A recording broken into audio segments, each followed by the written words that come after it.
Assalamualaikum.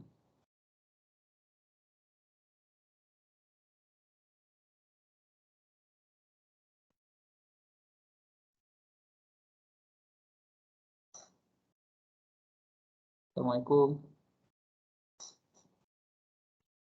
Waalaikumsalam.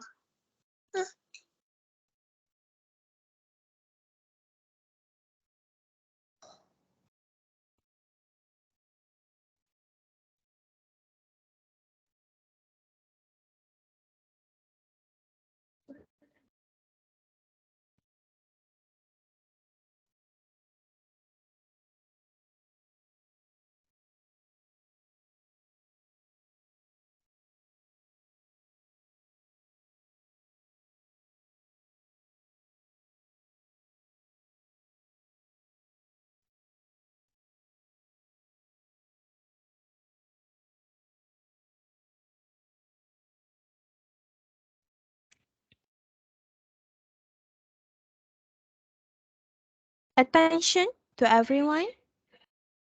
The webinar will begin shortly.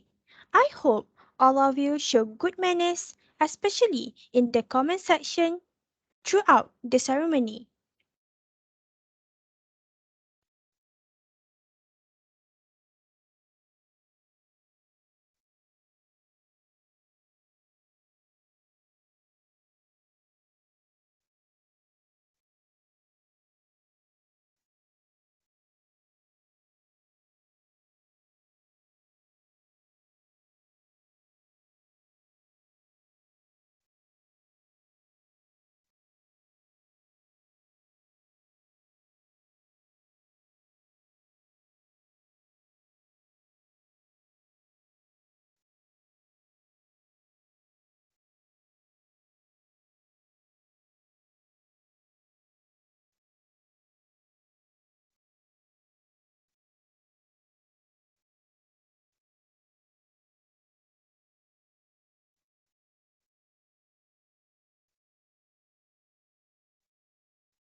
Bismillahirrahmanirrahim.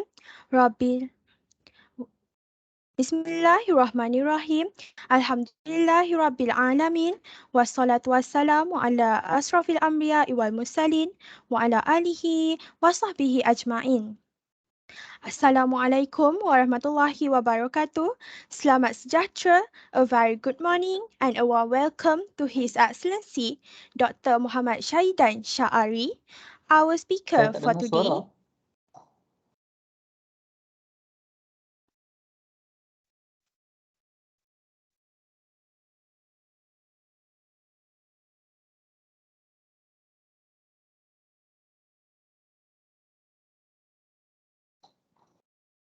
Sorry, Doctor.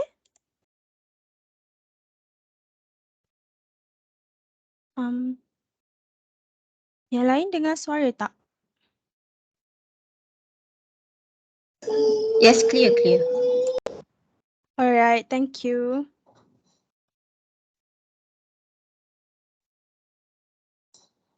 Ibu pakai Google. Assalamualaikum warahmatullahi wabarakatuh. Selamat sejahtera, a very good morning and a warm welcome to His Excellency Dr. Muhammad Syahidan Sya'ari, our speaker for today. Economic lecturer from University Technology Mara Johor and Terengganu branch. And dear friends, to begin today's webinar with a blessing from Allah Subhanahu Wa Taala, I would like to invite Adam Faiz to lead the doa recitation.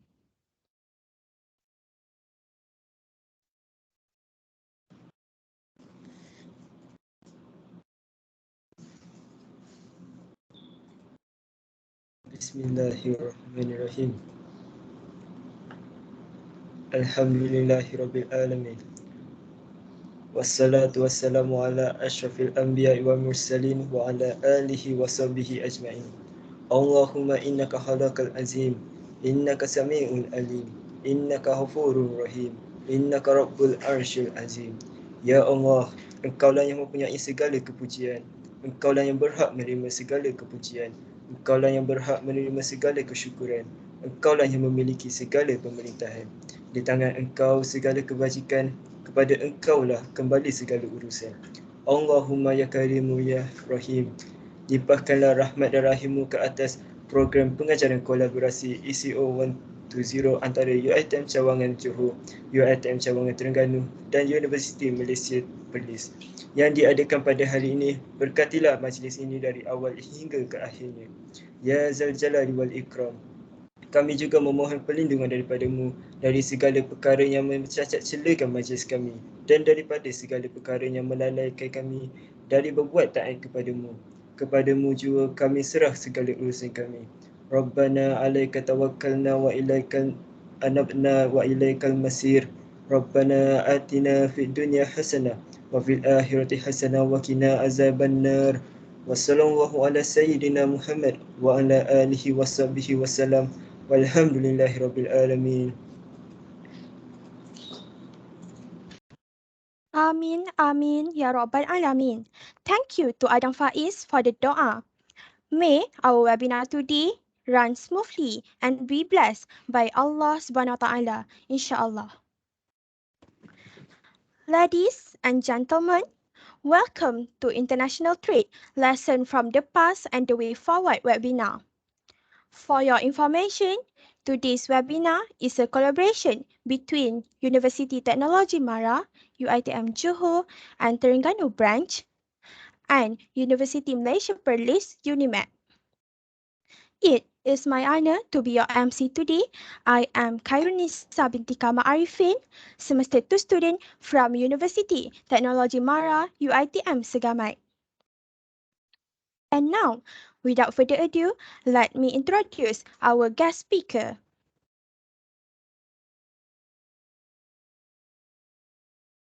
Our speaker has a great depth of experience in this economic field. He has a Bachelor of Economics specialization in Environmental Economics 2009, Master of Economics for Economic Development and Environmental Economics 2011, and he finished his PhD Economics in Energy Economics in 2018. Not only that, he is a lecturer at University Malaysia Perlis from 2011 until now. He was once an adjunct professor at Universitas Airlangga in 2021 and also a visiting lecturer at IBI Dharmajaya 2020. As you can see, he now teaches 7 courses, not only for undergraduate students, but also postgraduate students. He produced 56 research articles, including 9 still in the process, 44 articles in news and magazine, and he got 10 research grants. Other than articles, he was also involved in producing economic books, which were published by UniMAO. He earned 15 awards starting from his degree year 2009. He got the Best Paper Award for Philosophy of Economic Talk Seminar. Next, followed by another Best Paper Award in the International Conference of the ASEAN Academy of Applied Business in 2017. He got 4 awards during Virtual Innovation Competition 2021, which 2 of them are gold medals. And lastly, another 4 awards, Anugerah Perkhidmatan Terbaik, Anugerah Penerbitan Ilmiah Media Massa, Anugerah Penerbitan Buku Penyelidikan, Anugerah Penerbitan Jurnal Scopus at Anugerah Seri Gemilang 2021 event. Amazing, right? I am very sure you cannot wait to know this astonishing speaker's name. Ladies and gentlemen, please welcome Dr. Muhammad Shahidan Sya'ari. Dr. Shahiran Dr. Shahidan going to talk about international trade, lesson from the past and the way forward.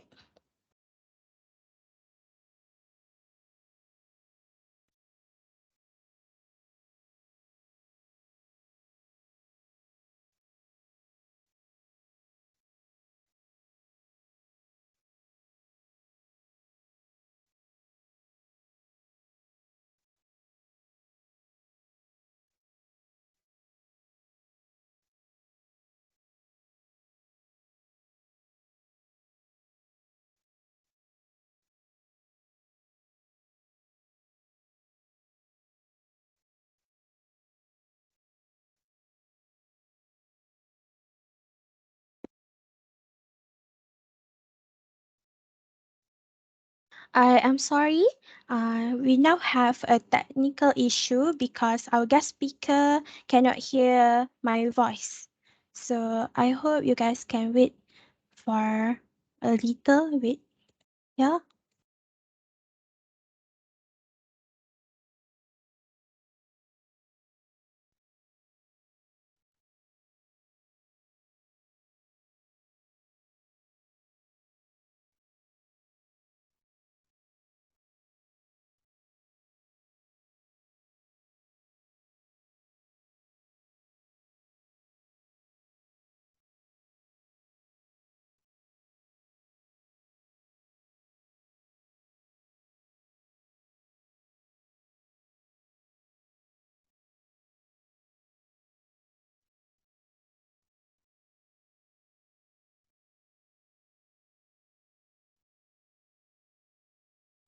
Sorry, tadi saya tak dengar lah tadi. Sekarang dah boleh dengar. Jelas, Doktor. Okey, saya dah boleh start ke dah belum lagi? Yes, Doctor, you may start now. Okay, sorry, just now actually there's a technical problem, so I have fixed it already. So so today we are going to have lessons in international economics, which is about actually what happens to the current situations. Actually, we can relate to. Wait, I will turn on my.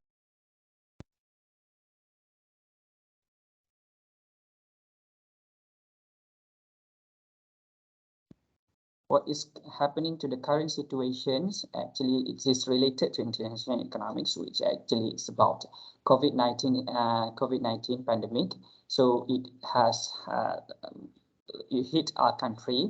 So this is actually related to international economics. Okay, so I'm going to present my slide first. Let me share my slide.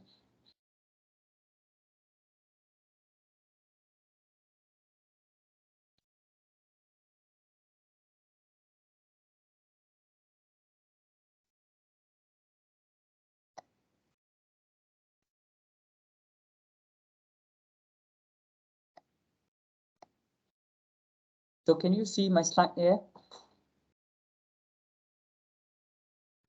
Yes, Doctor. Yes, Okay, so now I'm going to touch on globalization first. So what is actually the definitions of globalization? So as you know that globalization is actually widely used by economists, by policymakers, by businesses.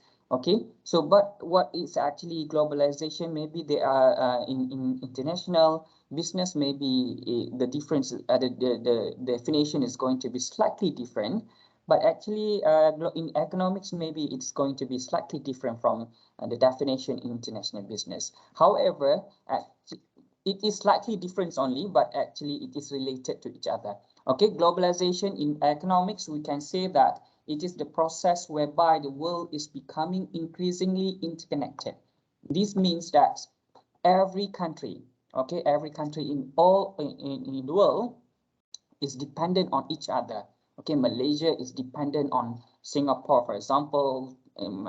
Singapore is also dependent on other countries. Okay, the US is also dependent on other countries. We are also dependent on in the US, on China, because we have exports and import with these countries. Okay, so globalization, it means that there's no boundary. So it means that if you can see people from other countries coming to our countries. Okay, so this is actually the process of globalization. This is actually what we can refer to globalization, because we can see many people coming to our countries, right? Okay, and then we also go to other countries. Okay, we also go to other countries.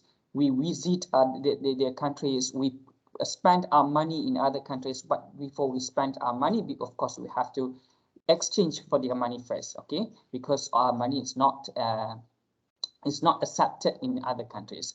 Okay, so globalization can pave the way for higher productions. And then if we look at there are two types of globalizations. We have globalizations of market. Okay, so we have globalizations of market and globalizations of production.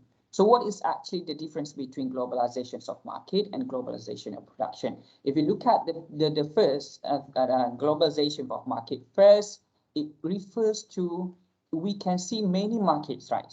If we local market, okay, we also have international markets, but we have Thai market, we have Chinese market, we have Japanese market, and we have US market. So all of these markets are going to be combined into one market only, which is called global market. Okay, so it means that you as a business, so you run your business. If you are going to export, if you want to expand your market, it doesn't mean that you are going to sell your goods in our market only, okay, in the domestic market, but you can sell your goods in other countries, okay, because you are going to have you are going to expand your markets, okay. So and then it is different from what you call is actually different from globalization of production.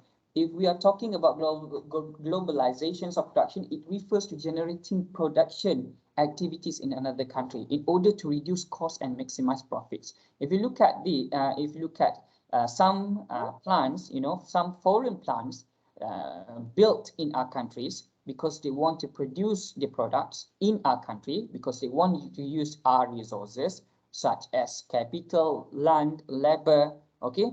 Because why the reasons why they set up their plants or their factories in our country, because they want to make sure that they can reduce their costs, because maybe the cost of labor in the United States is higher than the cost of labor in Malaysia. So that's the reasons why we can see many developed countries they open up their factories or plants in less developed countries, because they can have resources at lower prices. Okay, so when they have they produce if they have plants or factories in other countries, in less developed countries, so they can produce at lower price, and then they can sell at lower price. Okay, so because they can produce at lower costs, they can sell at lower price, so their products are very competitive, so they can it is actually going to maximize their profits, to earn more profits. Okay, so and then for example, you can see Nike move its plans to Thailand, in Indonesia. Okay, so Nike also has expanded its market to Vietnam. Okay, so this is because you can see, for example, Nike set up its plants in Indonesia due to low wages. Okay, it's set up due to low wages. This is actually wages because to produce goods, of course, they have to hire workers. So if workers in Indonesia is actually lower compared to other countries, so to developed countries, so of course they will prefer to set up their plants in less developed countries. Okay, compared to developed countries. Okay, so we also have several waves of globalizations. Okay, first we have first wave of globalization, which you can see in terms of technology is different from second wave of globalization and third wave of globalization. So it started in 1860 and then it ends in 1914. So you can see that steam powered ships. Okay, in these times we use only steam powered ships, telegraph, and electricity. We have electricity already in that period. And then we move on to jet planes, television, and communication satellites. Okay, we have another technologies. Okay, we develop, we have better technologies. And then third wave until starting from 1989. Okay, so until now, so you can see we have computers, we have internet access, and we have mobile phones. Okay, so in terms of political leadership, it's also different. If we look at first wave, it is the leader, the current leader is actually Great Britain, and then it moves to the United States. United States is going to be US economic leader at that time. And then current third wave of globalization, you can see that multipolar. It means that we have United States and then European Union and China. Actually, because we have many many countries who have developed developed their economies, and then they become stronger. Okay, so in terms of commerce, actually in the first wave of globalization, it is initially free trade but decreasing protectionism. Okay, so it means that we have free trade, so you can each country is freely can freely export their goods to other countries, sell their goods. And then in the second wave, it gradually reduce industrial tariff. Okay, and then more and more countries adopt free trade. Okay, and then we get back to more and more countries adopt free trade. Okay, and then in terms of migration, free movement, immigration, and then regulated, excluding Nordic countries, labor migration. Okay, so this is in terms of migration. So you can see that now actually it is free. If you look at European Union, when we have European Union, so it means that the United Kingdoms can freely move to France, for example. So French also can move to the UK as long as it is in Europe. Okay, and then the reasons why we have globalization, we always talk about globalizations now, or also it's very widely used in newspaper. It is widely used, the terms globalization. Okay, the reasons why we need to have globalization, some economists agree that we need to have a greater globalization, but some economists say that we don't need to have greater globalization because it can give detrimental or bad effects on the economy and on the society and etc. Okay, so if we look at the first advantage, okay, first because of employment. Okay, so the reasons why we need to have globalization, because it can provide more job opportunities. Okay, it can provide more job opportunities. How it can provide job opportunities? Because when we have globalization, it means that we can trade.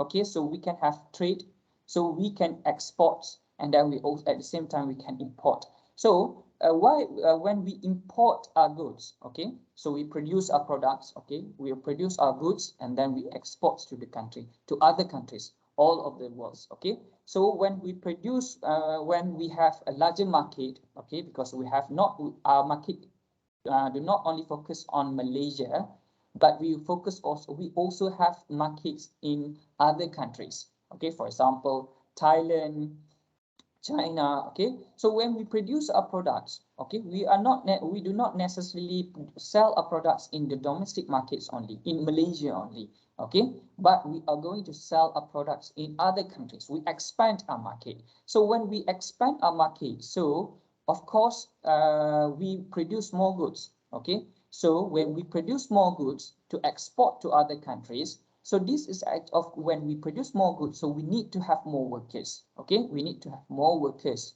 to produce more goods, right? So when we need to have more workers, so of course we need to hire, right? So the unemployment rate is going to be reduced when we have globalization. Okay, so however, it's going to be, of course, it remains a debate. After this, I'm going to explain the disadvantages of globalization. Okay, and other than that, we have a foreign direct investment. Foreign direct investments, it means that investors from other countries, or from the United States, or from China, or from Japan, they invest in our countries. So when they invest in our country, we have more money, right? So we can so when we have more money, and then we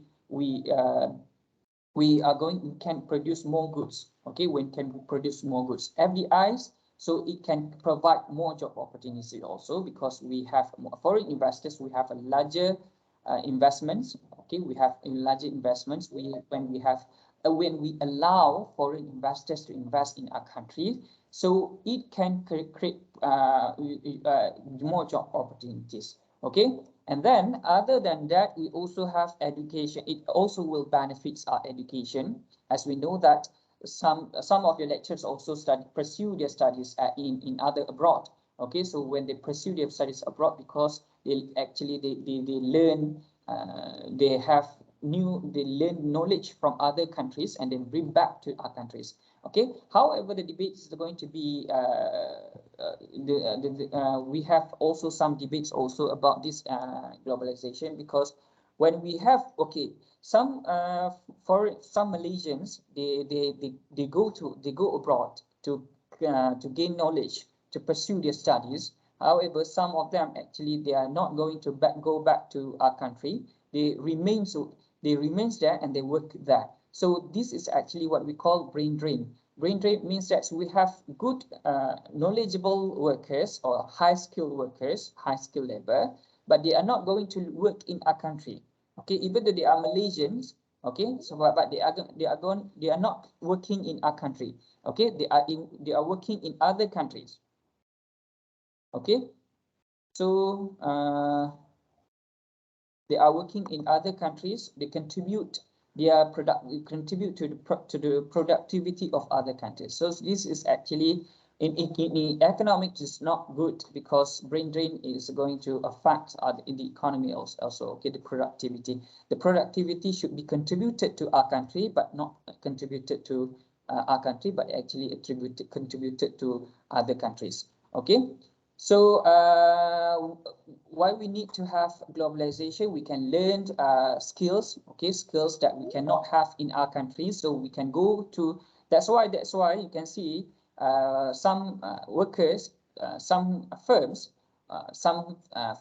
they send their workers to Japan, for example, to Korea, because they want these workers to learn skills or to get skills that we cannot find in our country, maybe because of our limited limited knowledge or limited technology. So they go to other countries, so they learn how to they get their new skills, and they get new skills and new knowledge, and they come back to our country and they apply what they have learned in other countries. Also they apply in Malaysia. So this is actually very good, because it can, of course, we can.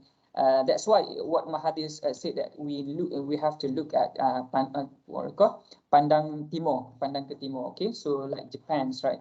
Okay, so we need to take their technology, to use their. We need to learn about their technology, and then we come to Malaysia, and we come back, we bring back to our country, and then we try to apply the technology that we have, that they have, in Malaysia.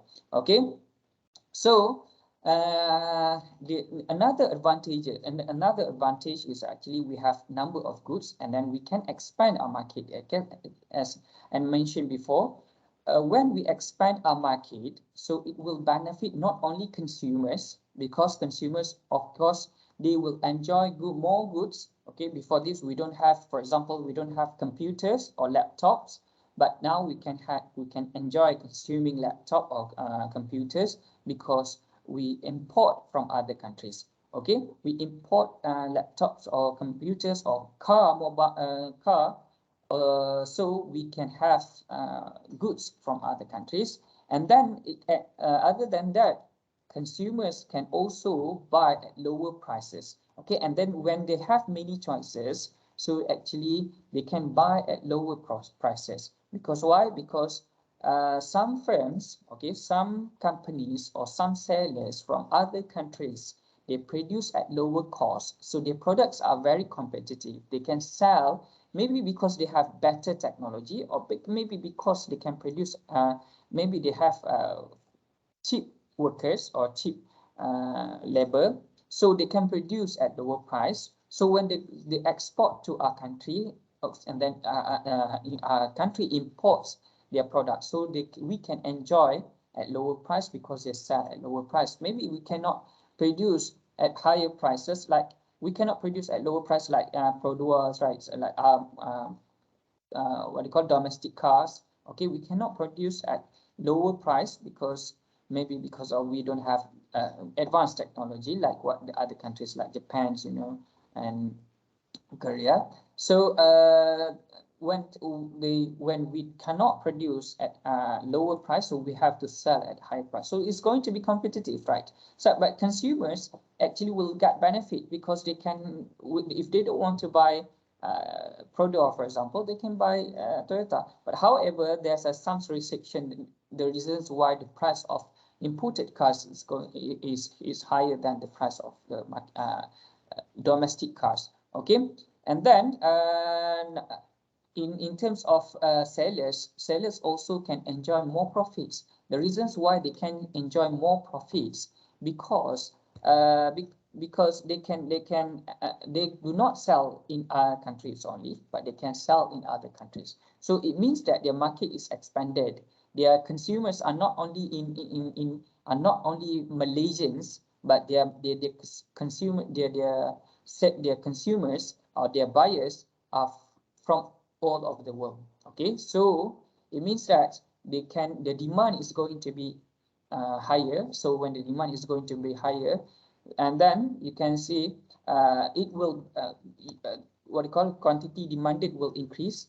The demand will increase, and then profits, more profits the sellers can gain. Okay, and then when we are talking about globalization, the first thing that most economists agree, it can it can boost our economic growth. Okay, our economic growth will increase. Okay, how economic will increase? So if you learn about how to calculate GDP, so a GDP economic growth is actually changes the percentage changes in GDP, real GDP. So GDP refers to the total value of final goods and services produced within our country. So it means that if you look at the number of products we produce increases, so it means that we can say that our GDP also increases. Okay, so when in calculating GDP, we have three approaches of calculating that. One of the approaches is actually expenditure approach. So if you look at expenditure approach, C consumption plus C plus I plus T plus X minus import. So it means that we have net exports there. Net export, it means that export minus import. So you are going to get a net export. Okay, so when we are talking about globalization, it means that we have in export, and we also at the same time we also have in import. So when we import, okay, when we export to other countries, of course our GDP will increase. Okay, the number of production, because we allow sellers, our domestic sellers, to sell their products in other countries, so they will produce more. So when they produce more, of course, it will contribute to our product, our real gross domestic product. Our real gross domestic product will increase. Okay, so and then other than that, FDI also, when we have FDI, foreign direct investments, due to globalizations. Okay, when we have globalization, so we have higher foreign direct investment. So it means that we have investors from other countries, okay, invest in our country. So this is actually will have a positive impact on our economy. So because our economy will grow. Okay. So then we also have disadvantages of globalization. So you can see the first disadvantages is actually COVID-19 pandemic. If you look at the current situation, so when we look at the current situation, so it is very clear that globalization may not be good. Okay, may not be good because you can see the COVID-19 pandemic actually originated from China. So actually it spread all over the world because people are free to travel around the world. So if we have globalization, it means that everybody is not restricted anymore. They are free to mobile. Okay, they move to other from one country to another. So that's the reasons why COVID-19 pandemic spread all over the world. Okay, so not only COVID-19, HIV also can spread also malaria. Okay, malaria. So this is actually will threaten other countries because you can see that of course the economy is going to be was very affected. Okay, was very affected by the COVID-19 pandemic. So you can see the unemployment rate is very high. Actually, it is the highest over 30 years. Okay, so the unemployment rate was very high, is the highest. Then you can see that economy also slipped into recession. Okay, economy slipped into recession due to the COVID-19 pandemic, which we can see that the economic growth is negative 5 point something. Okay, so this is the reasons why we don't want to have globalization. Okay, and then wealth distribution. Okay, some say that okay, we can provide more job opportunities. Okay, so we can boost our economic growth, but at the same time we have to bear in mind that wealth distribution, wealth is not fairly distributed, will not be equally distributed, because for example, if we allow investors to invest in our country, they set up the company, their firms. For example, you can see in Langkawi, for example, some foreigners invest in our countries. So does it benefit locals? Yes, it can benefit locals, but does it because it benefits locals, but actually it will cause income gap is going to be larger. Okay, income gap is going to be larger because some peoples in Malaysia, they will take advantage of this opportunity. Okay, but some peoples in Malaysia, they do not grab the opportunity. So especially people from the rural areas, because the rural area may not, because you can see the rural area actually they are not they do not receive the benefits. Okay, they do not receive a benefit. If you can see when we set up companies or we set up a factories, right? So people around there only will get benefit. Okay, so when they can earn more money. Okay, they can get job opportunities. Okay, some peoples only will get that benefit, and then some people will not get benefits. Okay, and then you can see globalization can reduce the poverty rate in most countries. Okay, as I mentioned just now, if all people grab the opportunity of globalizations, okay, the benefits of globalizations, it means that we can reduce the poverty rate. Somehow, some firm can sustain their positions in the market. This is because they can keep pace with changing technology. Those who cannot keep pace with changing technology will leave the market.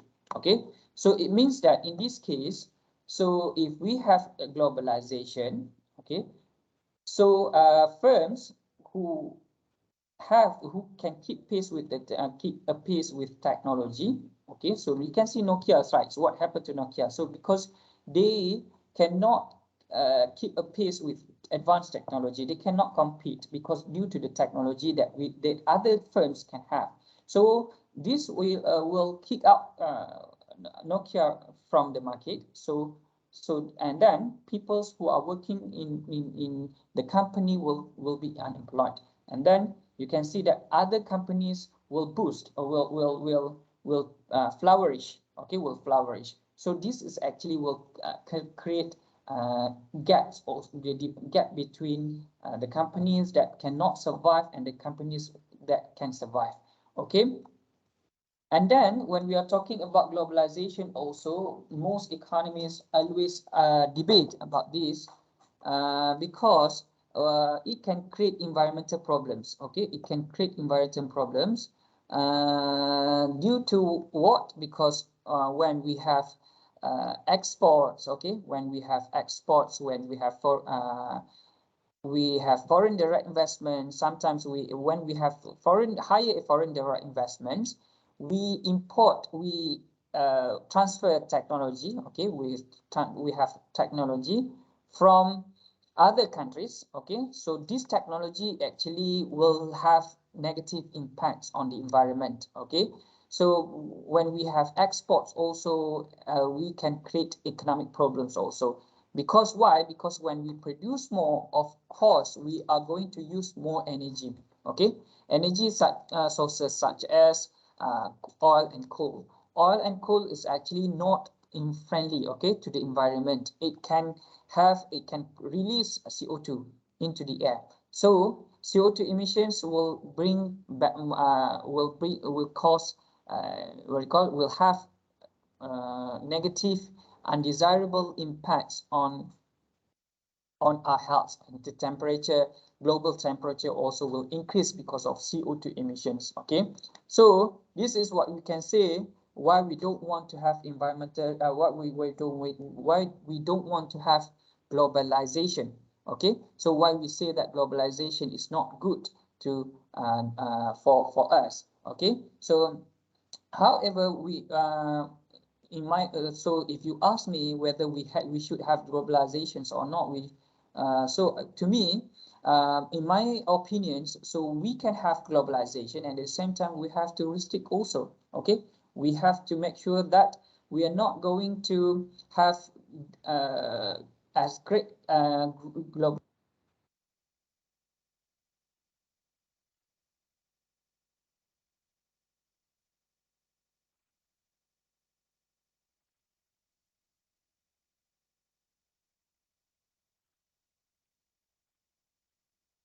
Sorry, Doctor. Sorry for interrupt, but we cannot hear your voice. Okay, now we cannot hear.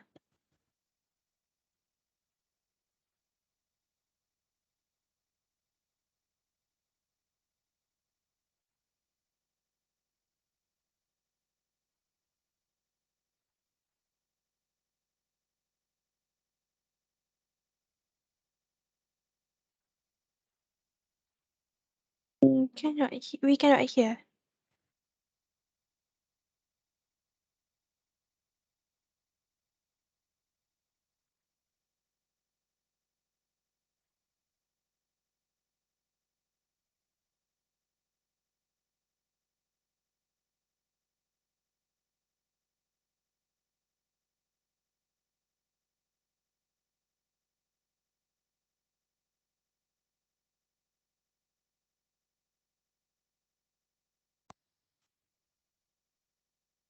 Sekarang dengar tak?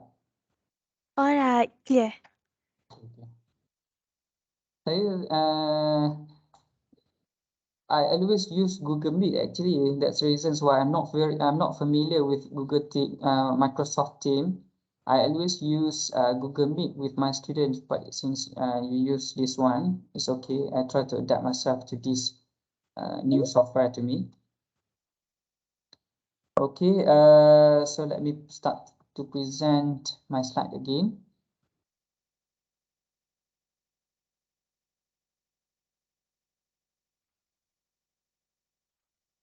So you can see my slide now, right?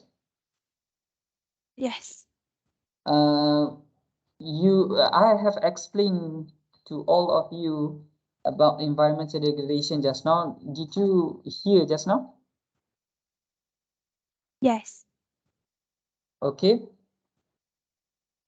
So and then we also have international economic organization. So I think you are very familiar with International Monetary Fund, which is called IMF. Okay, this organization is to ensure the stability of international financial systems. Okay, it helps to solve financial crises or economic crises. Okay, usually IMF, we also have World Bank. So the difference between IMF and World Bank is actually to for economic developments. Okay, it gives money for economic development.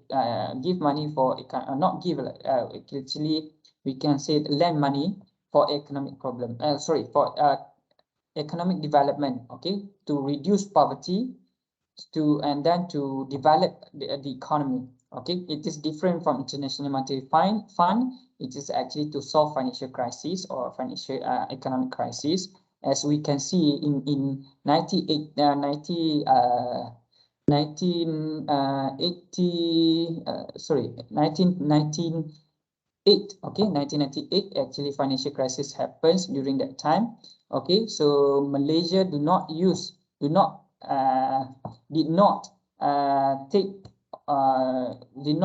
borrow money from international monetary funds. It is different from other countries' policy or strategy. Other countries like Thailand and Japan, they borrow money from IMF. Okay, so they borrow money from IMF because they want to solve a financial crisis. Okay, they want to build up. They want to bring their economy out of economic recessions. Okay, and the World Bank is something like it is going to help people, help countries to develop their economies, to reduce poverty. Okay, so then we move on to in an absolute advantage. If you learn about international economics or international trade, the famous terms is actually absolute advantage and absolute advantage and comparative advantage. Okay, absolute advantage actually was introduced by Adam Smith. Okay, it talks about trade. Of course, it talks about trade. When there are two, suppose that assuming that we have only two countries in the world. Okay, in reality, of course, we don't have only two countries. We have many more countries. Okay, but to make sure that you are going to understand better, so we assume that we have two countries only. So for example, country China and Malaysia, for example. Okay, we have two countries only in Malaysia. In the world, we have Malaysia and China. So according to Adam Smith, he said that if China, for example, we are going to produce two goods. Okay, we are going to produce two goods. Okay, so for example, we produce computer and we also produce cars. Okay, China also produce computers and cars. Okay, this is an example only. Okay, so if China can produce cars at lower cost compared to Malaysia, so then let China produce cars only. Okay, let China produce cars only. This is the same thing like what happened, when you are good at producing. For example, if I'm good at producing, for example, if I'm good at producing, making cake, for example, I'm good at producing cakes. Okay, so let me produce cakes. Okay, so why you have to let me produce cakes? Because I can produce more cakes than you can produce, because you are not good at producing cake. So you are going to spend a lot of time just to produce cake, or one cake only, but I can spend less time. Okay, just a little times only I can spend, and then I can produce more cakes because I'm very good at producing that. Okay, but if you are good at producing, for example, if you are good at producing nasi lemak, for example, you know how to make a nasi lemak very well. Okay, the taste is very nice. So if you ask me to cook nasi lemak, of course I will take so long to cook nasi lemak, because I don't really know how to, slice the onions, right? I don't really know how to fry chicken, for example, right? I don't know how to wash the rice. So it takes me sometimes, okay, to produce nasi lemak. It is different from so if you want to eat both of them, okay, if I want to eat both of them, and if you also want to eat both of them, then of course you are going to spend all of your time to produce both of the goods. But if you are good at producing nasi lemak and I'm good at producing cakes, let me produce only one good, okay, which I'm good at. Okay, you are going to produce only one good, which you are good at. Okay, so because you are going to spend less time to produce what you are good at. Okay, but I'm going to spend more time if I'm not good at producing it. Okay, so when we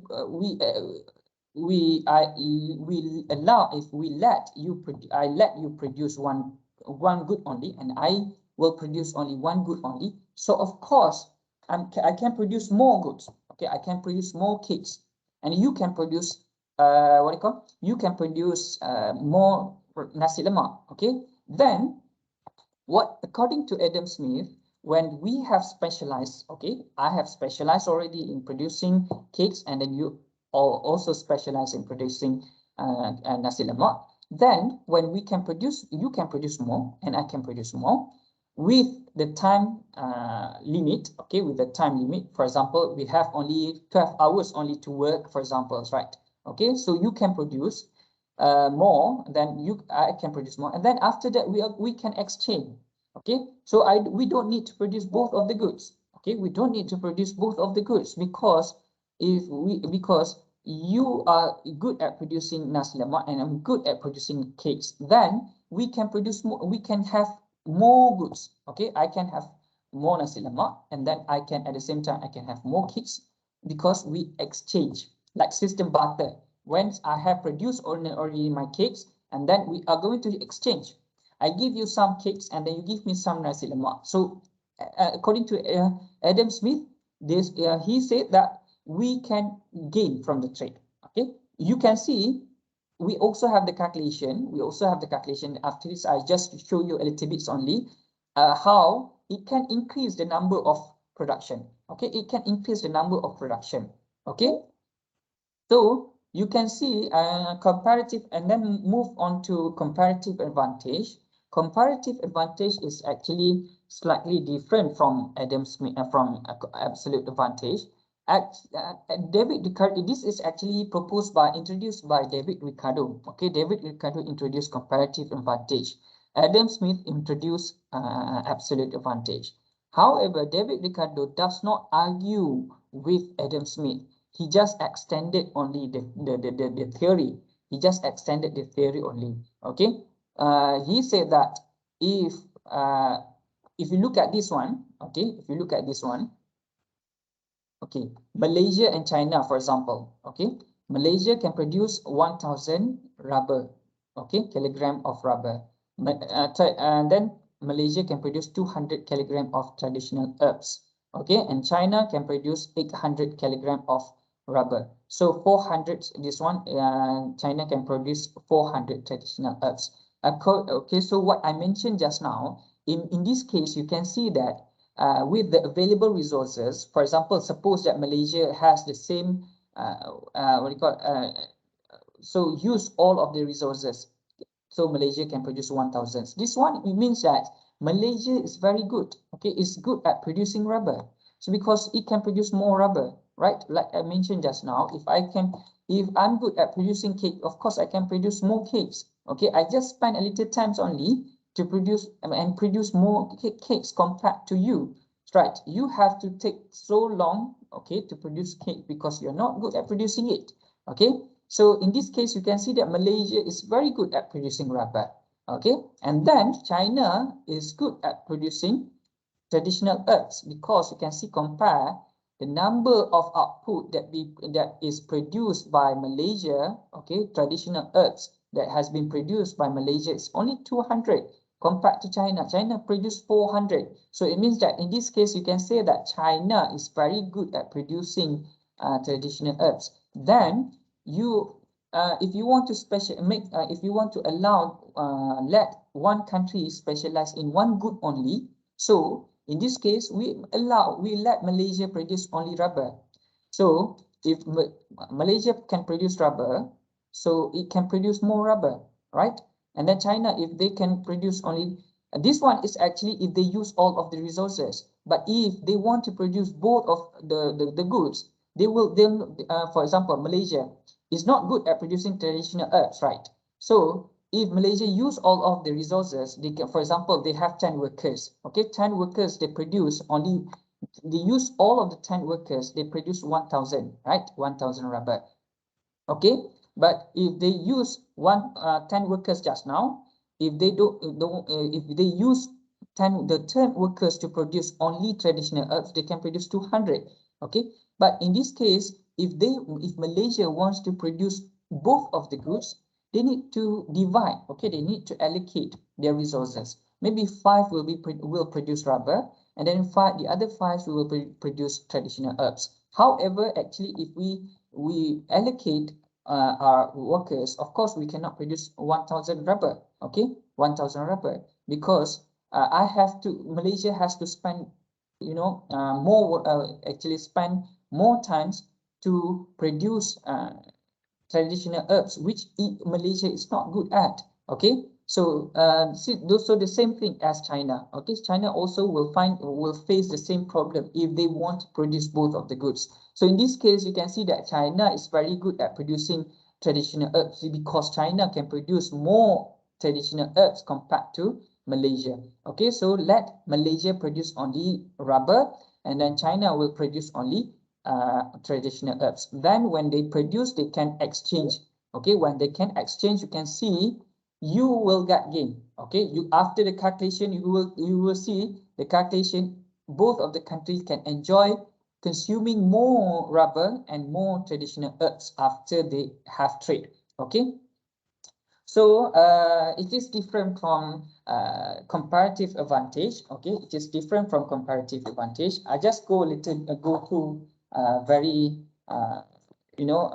briefly. So comparative advantage is actually different because this is actually it's not very different, but it's slightly different only because David Ricardo still agree with Adam Smith, but he just extended the theory from Adam Smith to his theory, which is called comparative advantage. He said that even though this rubber, Malaysia, you can see, according to David Ricardo, for example, in this case, I change to this one.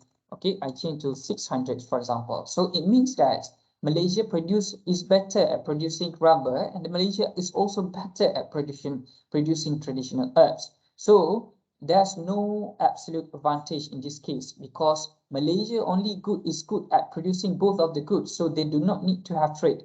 But according to David Ricardo, they still can have trade. Okay, they still can have trade. But how they want to have trade? Actually, they have by looking at the opportunity cost. So it is slightly different from Adam Smith. Adam Smith said that if we cannot have trade, okay, so if we trade, of course we cannot get any gains. But however, according to David Ricardo, we still can have trade. Okay, we still can get gains by calculating the opportunity cost. Okay, the opportunity cost, it means that how many woods you have to give up to produce machines. Okay, so like what I mentioned just now, if I want to produce like just now, I want to produce nasi lemak and I want to produce cakes, and then how many cakes I have to give up to produce nasi lemak, right? Okay, so before this, I can produce, for example, I can produce 5 packs of nasi lemak. So I can produce 5 packs of nasi lemak, and then I can produce 10 cakes. But due to the fact that I have to produce both of the goods, and I need to have sometimes, okay, I need to spend my time to produce cakes, and at the same time I need to spend my time to produce nasi lemak. So the time that I spend to produce nasi lemak, I have given up already the productions of cakes because I have sacrificed. Okay, I have sacrificed producing cakes just because I want to produce nasi lemak. Okay, so this is what we can say. If David Ricardo did mention that we have to see the opportunity cost, how many how many cakes that I need to give up if I want to produce nasi lemak. Okay, so you have to calculate that the opportunity cost, and then you have to compare. So if the opportunity cost is lower, so it means that I am good at producing that goods. Okay, if the if the opportunity cost is lower, and then I need to specialize in that good. Okay, so if I'm very good at producing cake, okay, and then because I just give up only a few only, okay, produce and give up only a few rice, nasi lemak, then it means that I will produce cakes, because the time that I spend to produce nasi lemak, I just give up a little bit only. Okay, so I need to I will specialize in the productions of what they call cake. Okay, so if you look at this curve, I will show you this curve. Okay, this is the original curve. You can see this is the original curve. This is before we have trade. Okay, this is before we have trade.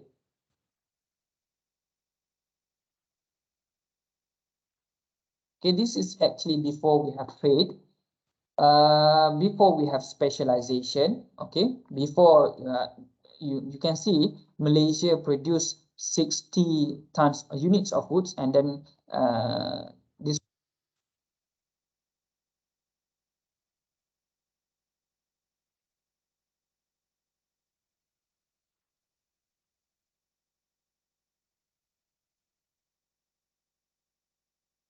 Sorry for interrupt, Doctor.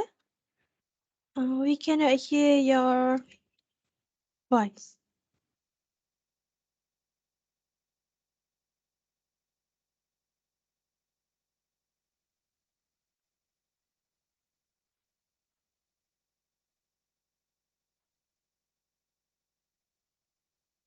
Yes, no voice.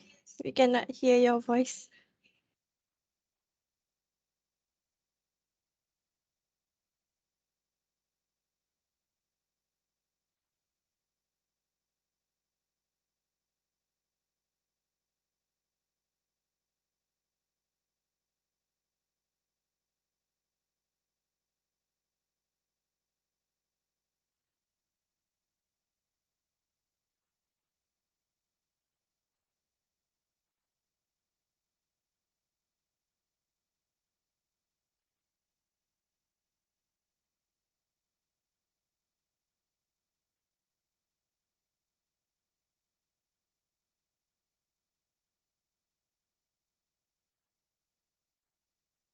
You can hear my voice.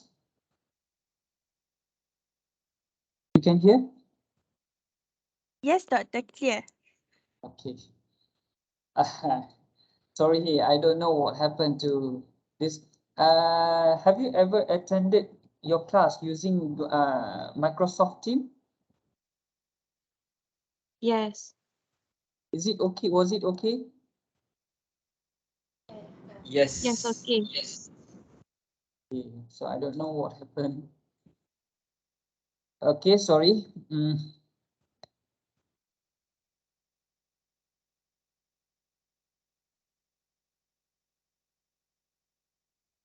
Okay, so if you look at this, okay, if you look at this, Malaysia and the United States, okay, if Malaysia wants to produce both of the goods, wood and machines, so they need to spend, they can produce only 60 wood, okay, and then 10 machines at the same time, okay.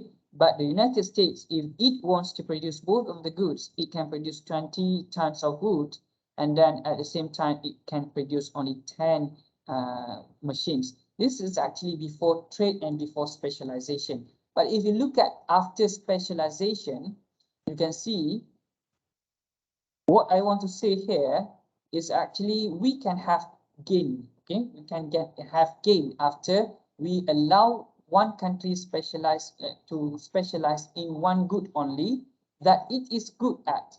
Okay, for example, you can see that after trade, okay, after both of the country specialize in only one good that it is good at, you can see that after this is actually A0 is actually before, and after A1 is actually after. Okay, so Malaysia can enjoy 80, okay, 80 tons of wood and then 10 machines. Okay, so the number of machines remain the same. However, the number of woods increases. So this is what we can say, it can get gains. You can enjoy, Malaysians, people from Malaysia can consume more goods, okay, more tons of wood because of trade, okay, because of trade. So this is what we say that it is good, okay, to have trade, okay. And then you can see that in this case, United States, you can see United States before that it can produce only, it can consume only 20, okay. American people can consume only 20 tons of goods and then 10 machines. Now, after trade and after specialization, you can see that the United States can enjoy more goods, okay, because it is good at, it specialize in the productions of goods that it is good at. Then, of course, they can both can enjoy more goods, okay, after they have trade. So this is what you can say, parts of globalization also. That's the reasons why we need to have trade, because we can get gains from the trade, okay? We can get gain from the trade, okay? So this one, I skip this one.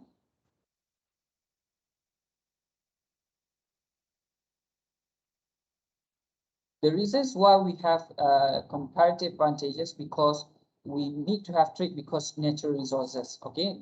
Some countries do not have natural resources. For example, oil, right? Some countries do not have oil. Okay, some countries do not have seafood, even seafood, okay? So they need to import from other countries. So the reasons they need to have trade or comparative advantage, they achieve comparative advantage because of the natural resources, okay? It depends on the geography, right? Some countries, they can produce more seafoods, okay? Some countries can produce more oil. Some countries cannot produce oil, even there's no oil in their countries, okay? So some countries, they can have comparative advantage because they have natural resources. And then other than that, it's actually because of low cost. Some countries, they can enjoy comparative advantage because they can produce at lower cost because they have low cost of labor, okay, low cost of labor. And then other than that, because of technology, some countries have good technology in producing, for example, producing cars. Some countries, they are not good at producing cars because of their technology. Okay, so that's the reasons why they need to they have comparative advantage, or they are good at producing it, okay, because they have advanced technology in producing that good. Okay, some countries, they do not have that technology, they are not good at producing it. Okay, so just briefly, I go through briefly. So, and then when we are talking about trade, exports and import, globalization, we have to bear in mind that it is not necessary to have great globalization, as I mentioned before. You can open up your economy to trade or to export and import, but it doesn't mean that you can open up very largely, okay? You must have some restriction.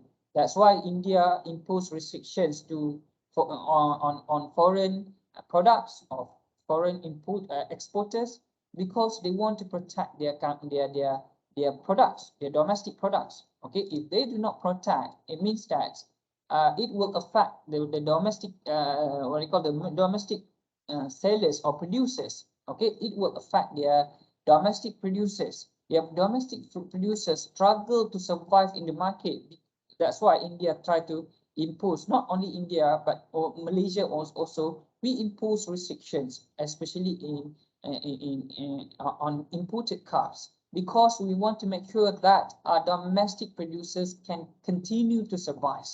If we do not impose restrictions, of course it will affect productions. Okay, it will affect domestic producers. Domestic producers may not be able to be in the market anymore. Maybe Produa will not survive. Maybe Produa will be kicked out from the market, kicked out of the market. So they will Produa will leave the market if we do not have some restriction. Okay, so if you can see, if Produa fold, okay, ataupun shut down, okay, close their business, okay, so how many workers who are working in the company have to lose their jobs, okay? So that's the reason why we need to have protection, okay? And then in this case, tariff, we are going to impose several restrictions. Okay, we have different several types of restriction. First, we move on to tariff. Okay, so you have to know what is actually tariff. Tariff, I'm very sure you are very familiar with the terms of tariff. The term tariff. Tariff is something like tax, but it's actually imposed by the government on goods and services imported from other countries. Okay, imported products only. Tariff is actually a tax imposed on imported products or imports. Okay, imports. So if Malaysia wants to import cars, for example, so we impose a tariff. So sellers or producers need to pay tax. Okay, the tax when we impose tax. Okay, so it can be imposed in two ways. First, imposed on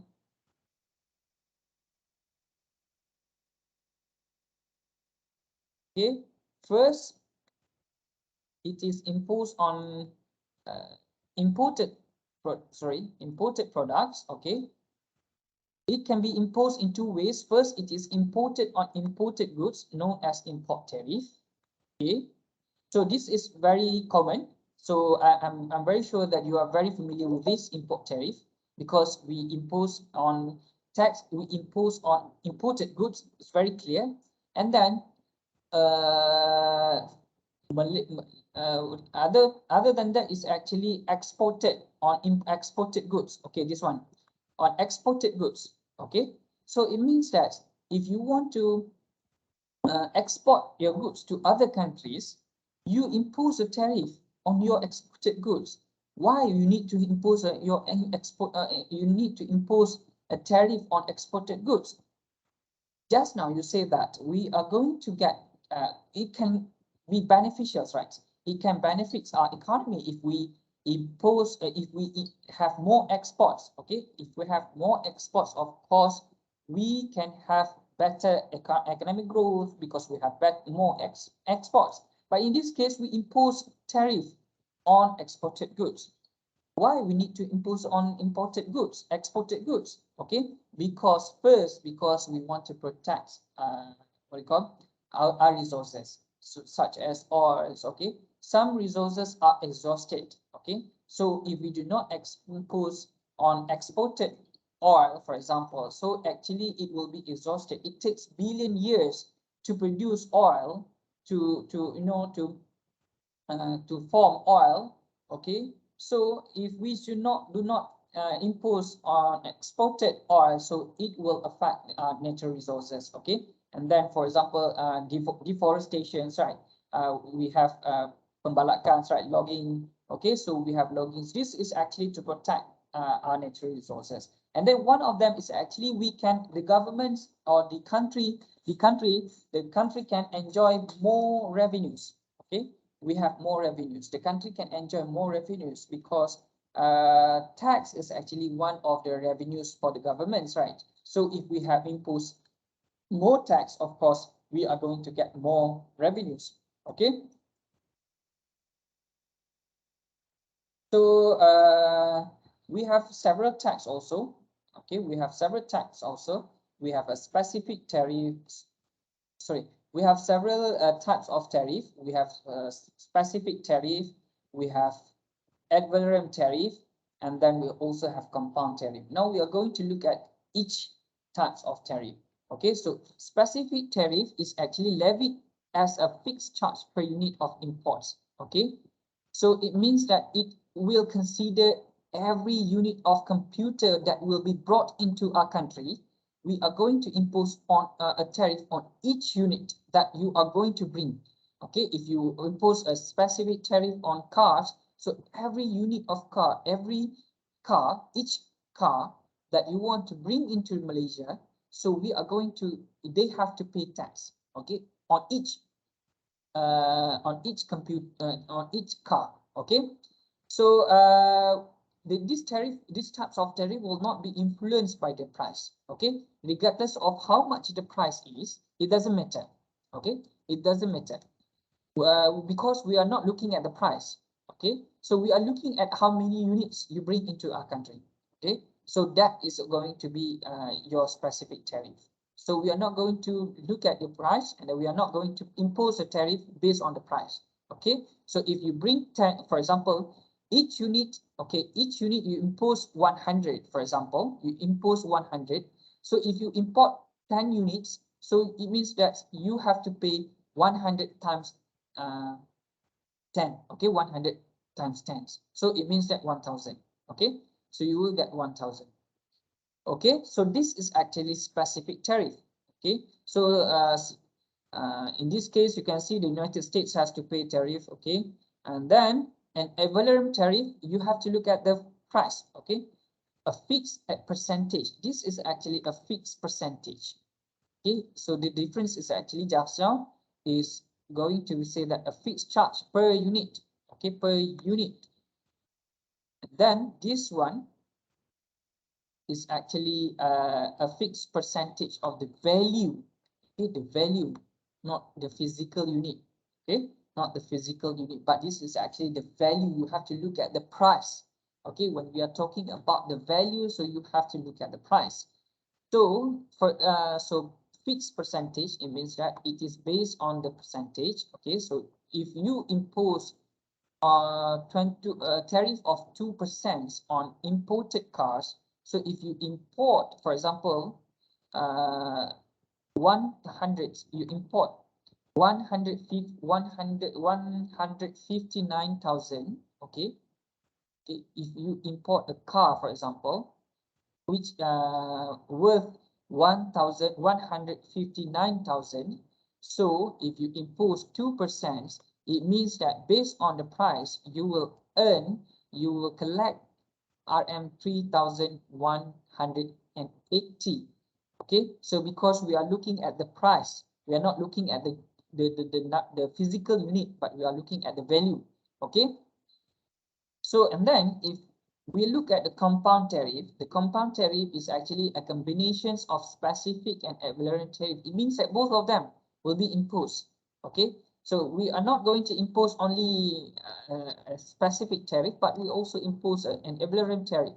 But if you look at this comparison between ad valorem tariff and specific tariff, there are which one is more protective?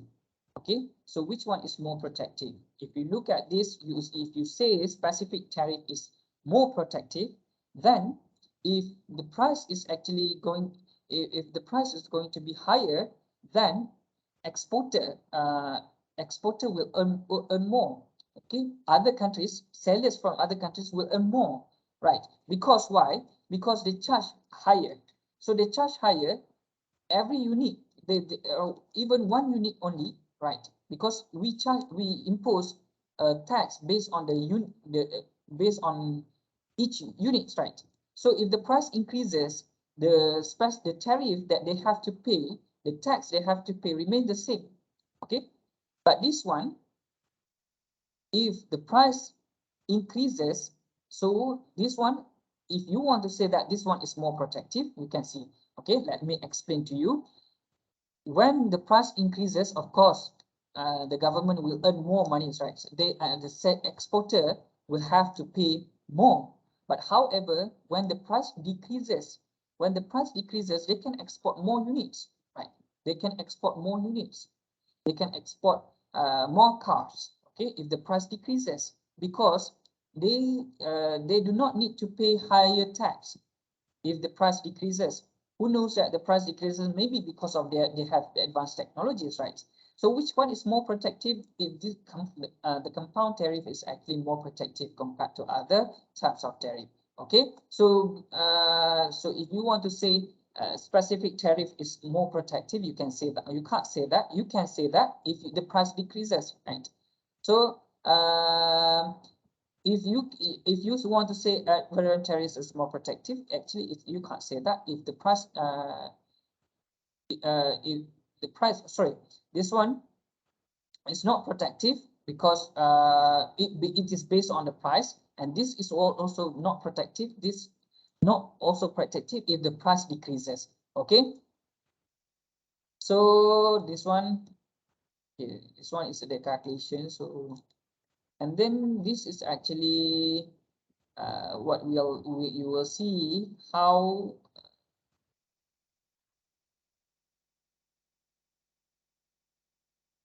you will see how the curve looks like.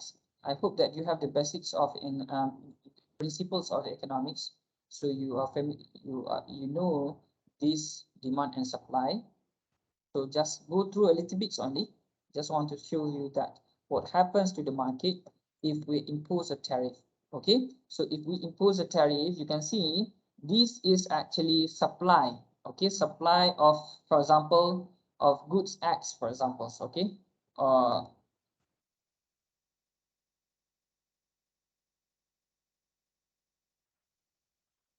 okay, so this is actually the supply of, for example, of cars. Okay, and this is the price of each car. Okay, a car.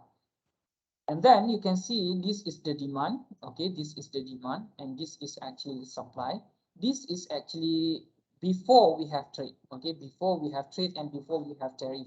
Okay, now if we can say, you can see this is the market price. Okay, this is market price before we have trade, before we have tariff. This is the market price.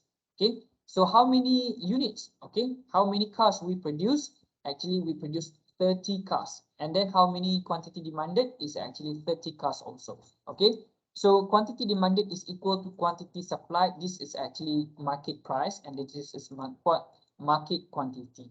Okay, so you can see if we import, okay, if we open up our economy to trade, it means that we are going to bring imported cars into our country. Okay, we bring foreign cars into our country. Then you can see that suppose that the world price is very low. Okay, it's not 40, it's maybe it's 10, for example. Okay, 10,000. Okay, 10,000. The price, the world price, the global price of cars is actually a car is actually 10,000. So you can see that from S it will shift to S plus W. Okay, S plus W. This one includes the number of outputs that we produce in our country, and then this also includes the number of imported cars that we have in our country. Okay, so when we can see when the price drops from 40 to 10, why it drops to 40 to 10 is because we bring imports into our country. So they sell, okay, they sell in their home country at 10,000. Of course, the world price is actually 10,000. So they are not going to sell at 40,000, right? Because they can sell lower than that. Okay. Okay, so when they sell at lower than that, you can see that quantity supply. This is actually a domestic quantity supply. This is actually domestic supply. Okay, so this is domestic supply. So when the price is decreasing to 10, so you can see that quantity supply, domestic quantity supply is not 30 anymore. We cannot produce 30 because the law of supply, when the price increases, the quantity supply will increase. But when the price decreases, the quantity supply will decrease. Okay, so you can see in this case, the price, when the price drops, so quantity supplies will drop also from 30 to 10. Okay, so we'll drop from 30 to 10.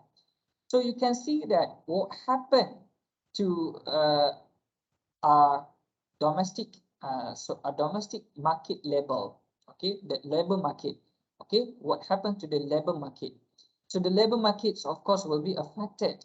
Okay, before this we produced 30, so it means that we suppose that one unit, one car, suppose, okay, assume one car we use to we use one worker to produce one car. Okay, so if the price drops, so we produce only 10, so we are not going to use 30 workers anymore to produce 30 cars. We use only 10 workers to produce 10 cars. Okay, so we don't need to use 30 anymore. So why should you need to use 30 if you want to produce only 10? Okay, so it means that 20 workers will be unemployed. Okay, so this is what we can say that it will affect. Okay, trade will affect the number of unemployment rate. The number of unemployed people. Okay, the unemployment rate will increase. Okay, if we had trade, if we allow imported goods, okay, to be sold in our country. Okay, so you can see the number of imports will be 50 minus 10. Because why? You can see consumers, when the price is lower, the consumers will buy more goods. Okay, buy more goods. Because if you look at the law of demand states that when the price increases, the quantity demanded will, when the price decreases, the quantity demanded will increase. When the price increases, the quantity demanded will, when the price increases, the quantity demanded will decrease. Okay, so in this case, when the price increases, the quantity demanded will increase from 30 to 50. Okay, so because the price is very low, okay, the price is lower compared to 40.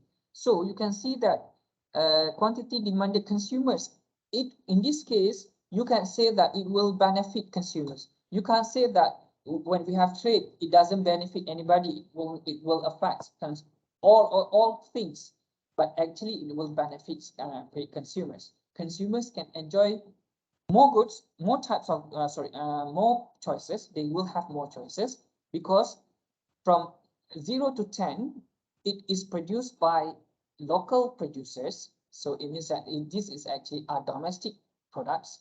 And then from 10 to 50, this is actually imported products. Okay, so they have two types of products, right?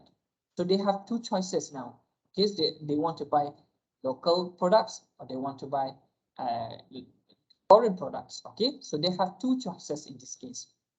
Okay, it will benefit consumers and it will also benefit consumers because the consumers can buy at lower price. Okay, it can buy at lower price. Okay, so in this case, the government is trying to protect, okay, the domestic producers, the domestic market. Okay, so how the government protect these domestic markets? The government will impose a tariff. So in this case, we can say that the government will impose 10. Okay, will impose 10,000, for example. Okay, 10. From 10, it will increase to 20. The price will increase to 20 because of the tariff imposed, right? So S plus W, it will shift to S plus T. Okay, so this include tariff. So it means that consumers need to pay, either consumers or producers need to pay, consumers need to pay, what do you call, tariff. So you can see that the price increases from 10 to 20. So you can see that the number of imported goods will decrease.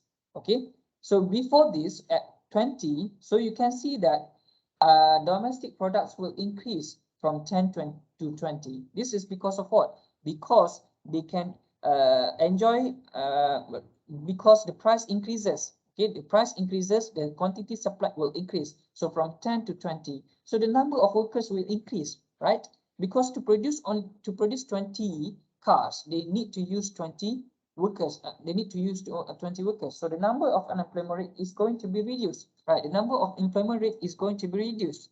Okay, so when the price increases, of course, it will affect quantity demanded. Quantity demanded will decrease. So you can see that the number of imports from 50, just now 50 minus 10 is equal to 40. So it means that the number of imports is equal to 40. Now it will be reduced from 40 to 40 minus 20, you will get 20. So the number of imports will be reduced to 20. And then this is the reasons why we need to, this is how the market works when we have tariff, we have trade, and we have tariff. Okay, so now we move on to quota. Okay, quota is actually, what is actually quota?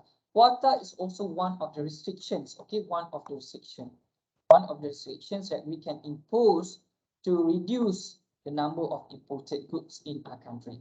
Okay, so now we move on to quota. So just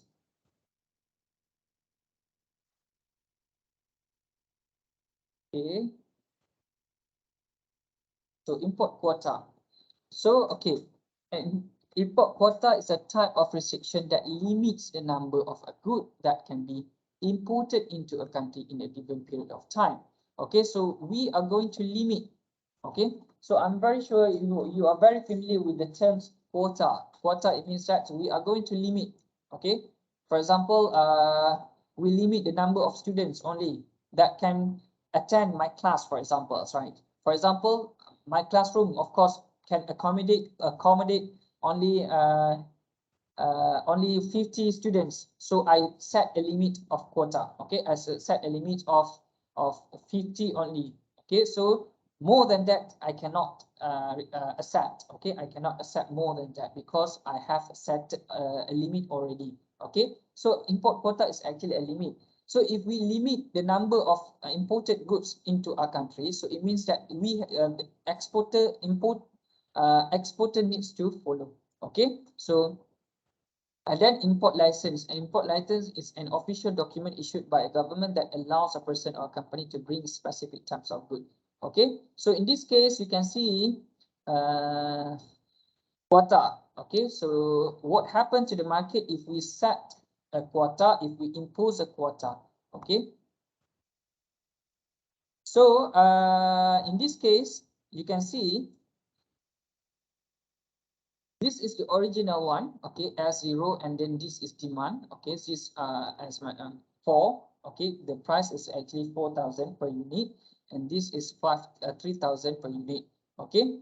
This is before we have quota, and then after we have trade, then the price is actually equal to 1, the world price is equal to 1, so you can see that S will shift to S plus W, and then domestic producer will produce only 50 units, okay.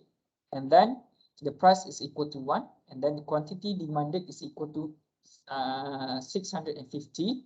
Okay, so the number of imports is actually 650 minus 50. Okay, so if we import, so the number of import is actually 600. Okay, in this case, the number of imports is actually 600. 650 minus 50. Why do I say that 600? Because domestic producers only produce 50, and then consumers they buy 650. So it means that they we produce only 50, consumers use 1,650. It means that 600 is from other countries, okay, from the import.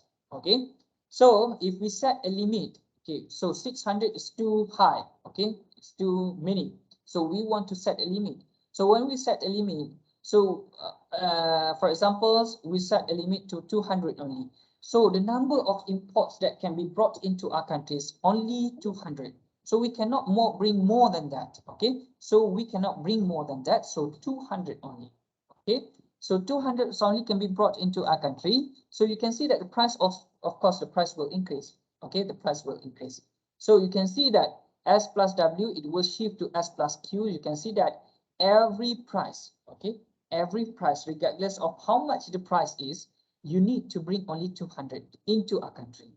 Okay, doesn't matter whether the price increases or decreases, it doesn't matter, but you have to bring only 200 only. So we have set a limits already. Okay, so that is actually a quota. Okay, so actually we have many more types of restrictions. We also have domestic content requirement. Okay, so this is actually we do not import. Okay, we do not import from other countries, but we ask foreign firms to set up their companies in our countries. So this is actually domestic, and then we also have subsidies. Okay, we also have subsidies.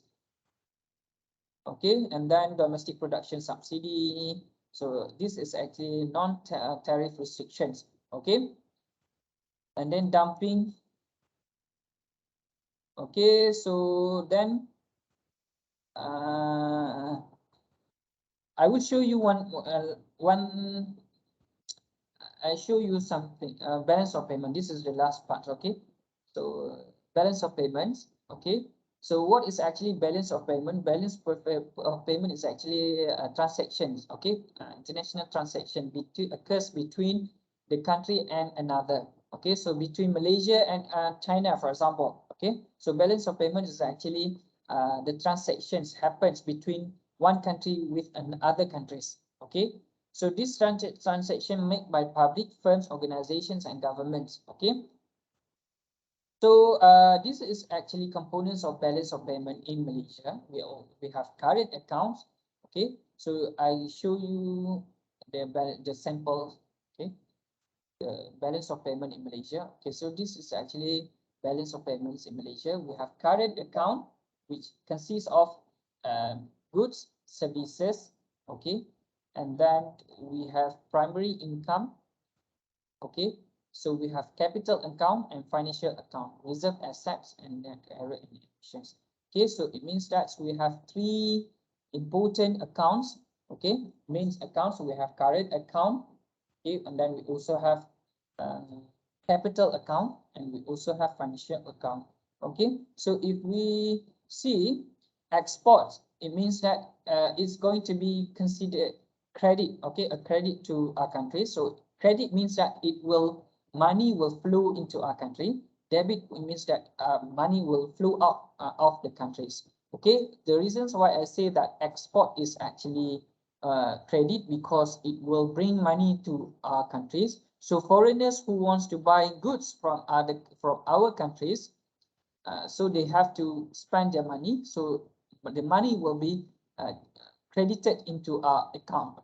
Okay, so let me explain to you a little bit trade in goods. You can see that so if goods from abroad brought into Malaysia will be recorded as a debit. Okay, this is actually goods from abroad brought into Malaysia will be recorded as a debit. Okay, so then goods that will be what you call positive. Which one is positive? So goods that will be from Malaysia will be brought into other countries. So that is considered as debit. Okay. So if we have more exports, it means that next exports will be positive. Okay. It means that we have more credits. Okay. We have more goods coming into our countries. Okay. So and then if we look at this balance of payment, okay, this balance of payments, we have export and import. So this is actually going to be credit, and this is going to be debit. Okay, so and then this is goods. Okay, this is net goods. Okay, net goods. It means that export minus imports. Then you will get this amount. Okay, you will get this amount. Again, services is different. Okay, how to calculate services is quite different. Net services. Okay, services, it means that it's not tangible. Okay, it's not tangible. So you don't have physical products. Okay, it is actually you cannot see and touch it. Okay, but product goods, you can touch it and you can see it. Okay, transport services like maintenance and repair services, transport, travel, construction, insurance and pension services, financial services, all of them are considered as services.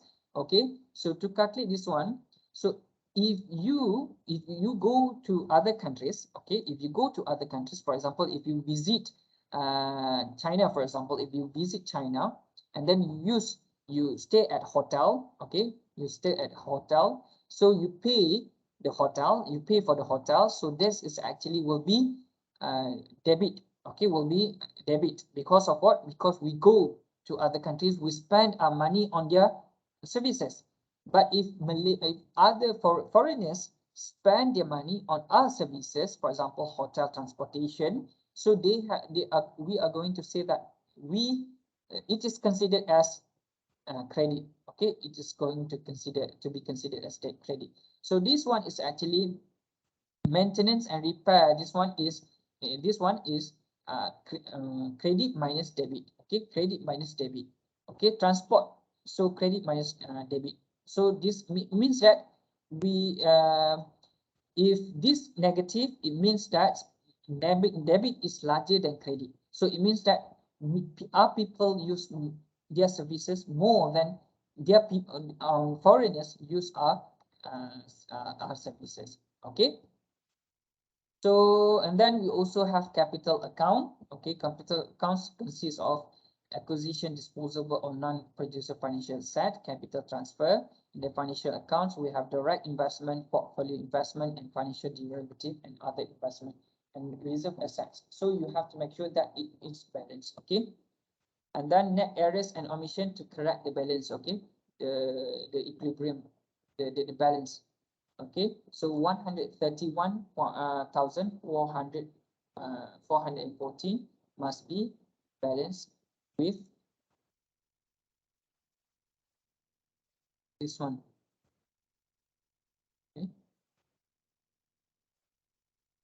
Okay. So next errors is actually there's an error in calculating your balance of payment. There's an error, so we have to consider this one. Okay, so this one actually in the US, the balance of payment is slightly different.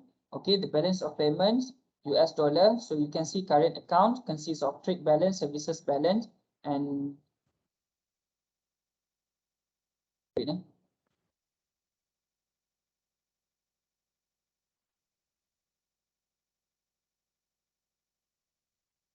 current account consists of trade balance, services balance, trade and services balance, income balance, and a unilateral transfer balance. Okay, current account, you will get your current account balance.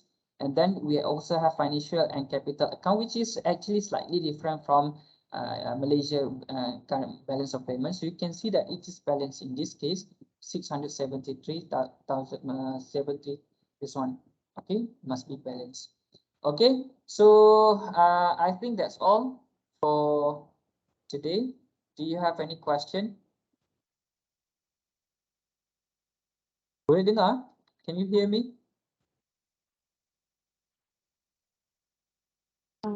Assalamualaikum warahmatullahi wabarakatuh. Waalaikumsalam. I'm Nur Anis Ayuwinti Muhammad Razi from UiTM Johor. I would like to ask Doctor, we know that US dollar is used as a medium of transaction in international trade. Nowadays, Ringgit Malaysia has depreciated. So, is that any positive effects of this pattern? Okay. Thank you, Doctor. You're welcome. Thank you for the question. Our currency depreciates because of several factors. Okay, the demand for our currency decreases. Okay, so and then maybe because of the demand for US increases. Okay, US dollar increases. So that's the reasons why currency depreciates. So this will affect some certain. It depends how it will affect. If you look at if we import, for example, inputs from other countries, right? From the US, for example, okay, we import inputs from the US. Okay, so of course, for example, oil. Okay, so we import inputs that we use. Actually, input is actually not finished goods yet. Okay, so it is not finished goods, and then we use that inputs to produce finished goods, and then of course it's going to be the cost of production, cost of producing our finished goods is going to increase. Okay, so inflation can happen. Okay, inflation can happen if we have the exchange rate, if our currency depreciates. Okay, our currency depreciates, inflations can happen. Okay, so if we import foods, for example, for raw foods or raw material from from the US. Okay, so if we know that our currency depreciates, okay, it's very our money is low, very the value of our money is very low, so actually it can trigger inflation. And then what we can say, some economists say that it is going to be good, because why? Some economists say that it's going to be good. Why? Because when our currency depreciates, our products is going to be competitive, because Americans can buy our products at lower price. Okay, because of the currency, right? Because of the currency, and then the foreigners from Americans are more likely to visit our countries. Okay, because they see that everything is going to be cheap in Malaysia, right? Okay, everything is going to be cheap in Malaysia, so they like to travel to Malaysia. Okay, they like to travel Malaysia. So of course, it will benefit us when export increases because of the currency. Okay, our exports will increase because they will see that it is very cheap, right? It's very cheap. So when export increases, of course, it will benefit the employment rate is going to be reduced. However, actually it will affect revenues. Okay, some economists say that it will affect our revenues. Okay, for example, if we sells 10, for example, 10 kilogram, sorry, ton what do you call oil dalam bentuk apa, kilograms, for example, 10 ton of oil, okay, barrels, okay, 10 barrels of oil, okay.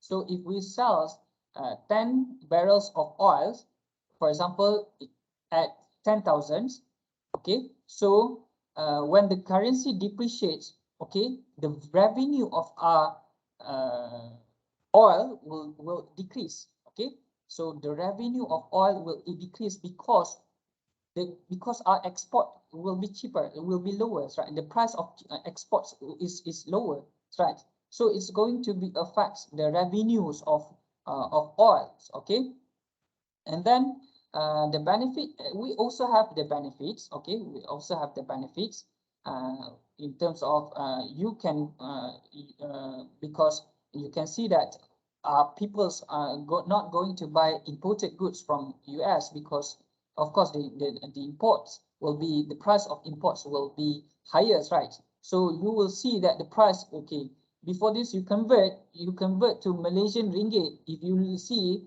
the price in US dollar, so you convert to Malaysian ringgit. Before this you say, okay, it's cheap, but now you convert, you will see that the price is actually very high, very expensive, right? The goods is very expensive. Then so of imports will decrease. Okay, that's all. Any more question? Assalamualaikum and good morning, Doctor.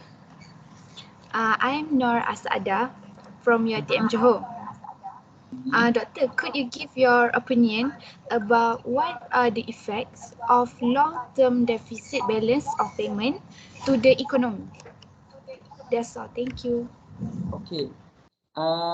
Deficits balance in deficit in balance of payments. It's not bad.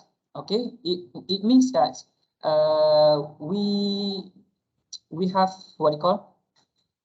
Some say that if we have deficits, it means that if we have surplus, okay, if we always have surplus, it means that we try to impose restrictions, right? We impose restrictions so that our surplus is very large. So it means that we can export to other countries, but we cannot, we refuse to import. So this is actually bad reputations, right? Okay, because we always export. Okay, we always export, but we refuse, maybe because surplus can happen because of restrictions that we impose. Okay, but deficit is not, deficit is good to make sure to ensure that actually it reflects the openness of our economy. Okay, but when it comes to the long term, it always that we deficits. It is not really, it can be good and it can be bad. Okay, bad one, it is actually, it shows that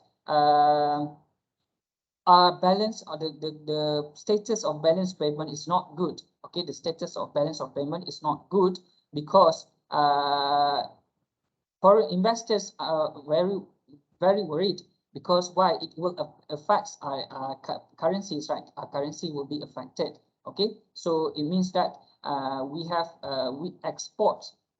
import more than we export. So of course the currencies will be the currency the exchange rate will be affected. So the exchange rate will be affected. So of course it will affect foreign direct investments. Foreign direct investments, when the exchange rate is lower, so foreign direct investment will be lower. So as we know that FDI, foreign direct investment, foreign investors coming into our countries will be good to our countries. But when we see that the exchange rate is lower, so it will affect the foreign direct investment. Okay. Any more question?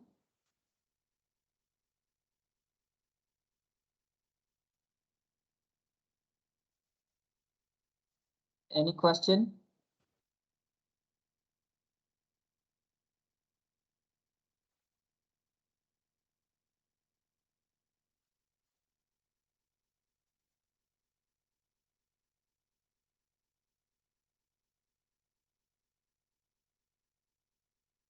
Okay, if you have no more questions, I think that's all from me for today.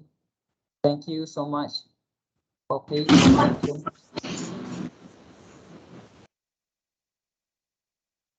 Okay. I want to ask a question about tariff. Tariff, okay. As we know, imported goods have a tariff for the consumer, which means that consumer have to pay more to buy something imported from another country. So let's say I want to buy imported car like Porsche or Lamborghini. So for in your opinion,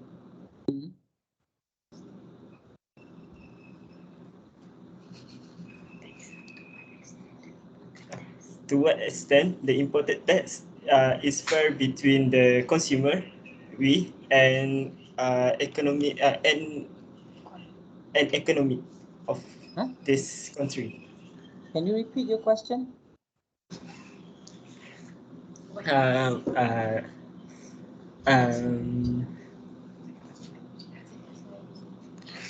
Contohlah kita sebagai consumer, kita nak beli something imported goods daripada luar negara kan.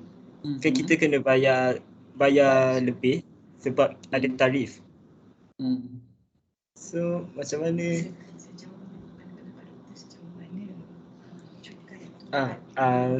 pada pendapat doktor lah, sejauh manakah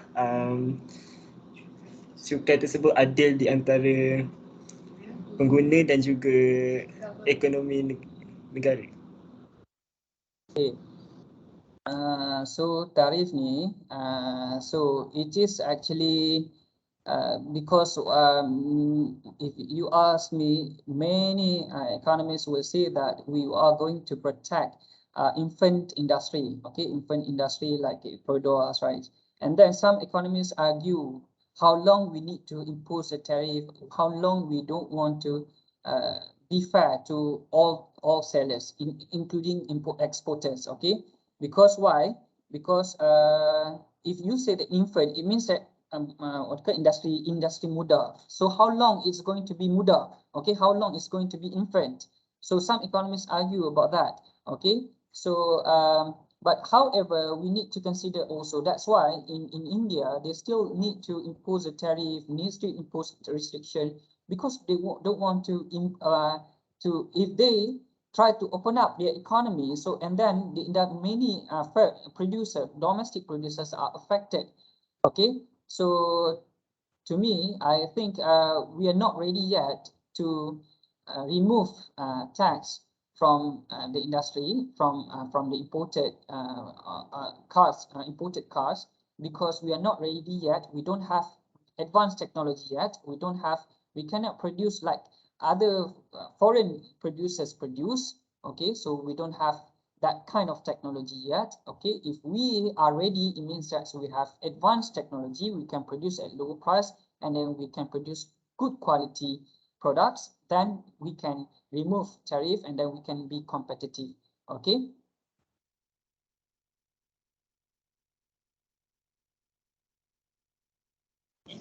Thank you, Doctor. Okay, you're welcome.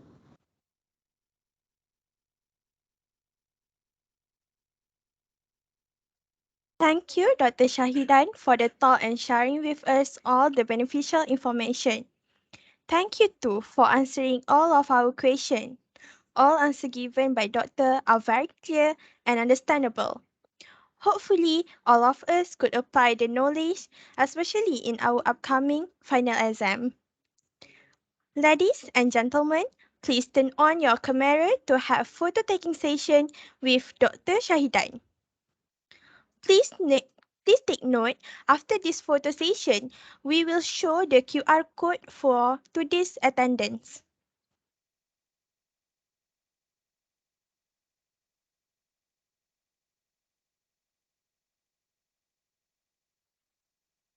Doctor, can you click to stop sharing your screen? Yes. Okay, thank you, Doctor.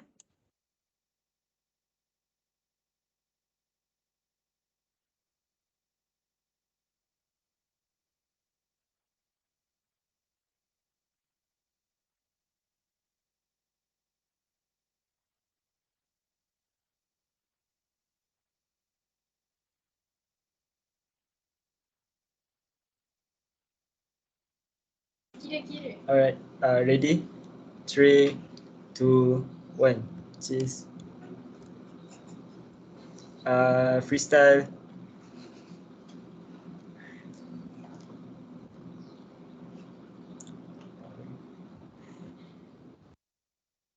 Alright, thank you. Thank you very much, Dr. Shahidan. Okay, you're welcome. Thank you so much for inviting me. Thank you to all the students and the organizer, lecturers also. So may I leave now?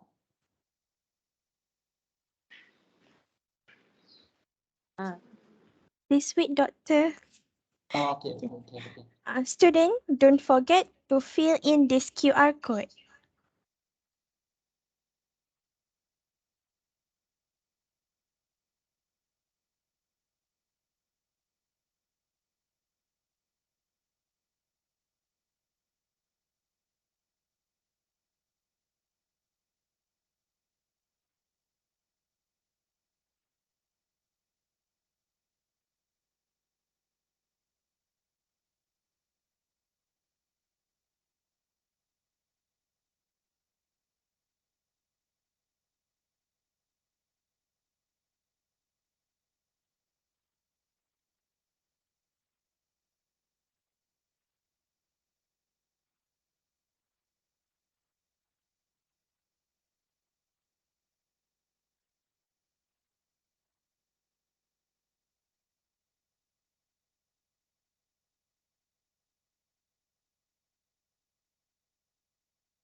We will display this QR code just for 2 minutes, and we give student 10 minutes to fill in this attendance.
As a saying said, to every beginning, there is an ending. Our webinar today is coming to the end. I hope all of you enjoy today's webinar. Me, on behalf of the organizer, would like to thank all of you for participating in today's webinar and apologize for all the inconvenience during this webinar. Thank you, Doctor, for today. You're welcome. Thank you also. Thank you, Doctor. You're welcome. Thank you, Doktor. You're welcome. Thank you, Doktor.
Doktor, tunggu sekejap boleh untuk takat gambar dengan AJK.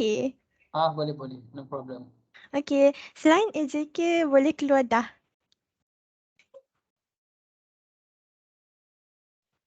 Dipersilakan.